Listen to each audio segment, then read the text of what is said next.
आता बातमी आहे संभाजी भिडेंनी महात्मा गांधींवर केलेल्या आक्षेपार्ह विधानाची।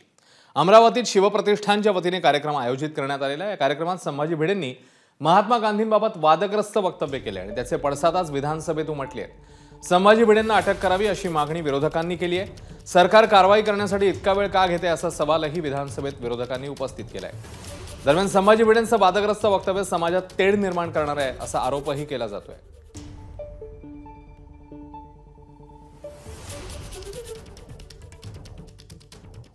तर ज्यामुळे हा सगळा वाद निर्माण झालाय ते संभाजी भिडेंचं वक्तव्य नेमकं कोणतं होतं ते आता आपण जाणून घेऊया।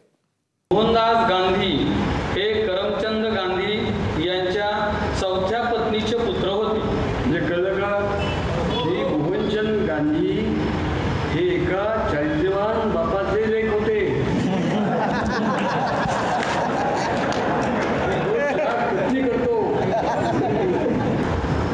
गांधींचे वडील करमचंद हे एका मुस्लिम जमीनदाराच्या हाताखाली काम करत होते।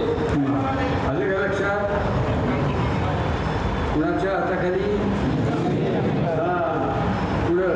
एकदा त्याने त्याच्या घरमालकाच्या घरातून पैसे चोरले आणि पळून गेला।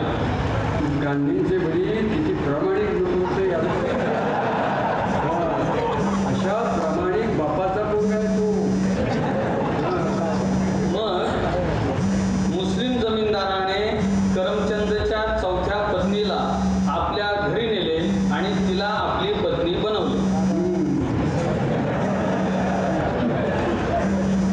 दांडी लव जिहाद करतायत त्यांचा खिलाफ फार पूर्ण प्रश्न आहे।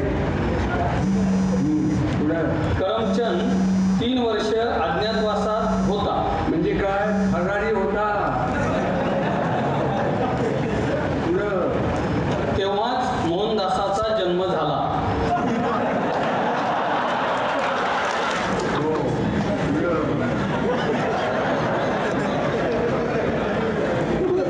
गांधीजींचा जन्म गुजराती मुस्लिमांमध्ये झाला। कॉलेज लंडन लॉ कॉलेज पर्यंतच्या त्यांच्या शालेय शिक्षणाचा सर्व खर्च त्यांच्या मुस्लिम पालकांनी उचलला। एबीपी माझा, उघडा डोळे बघा नीट।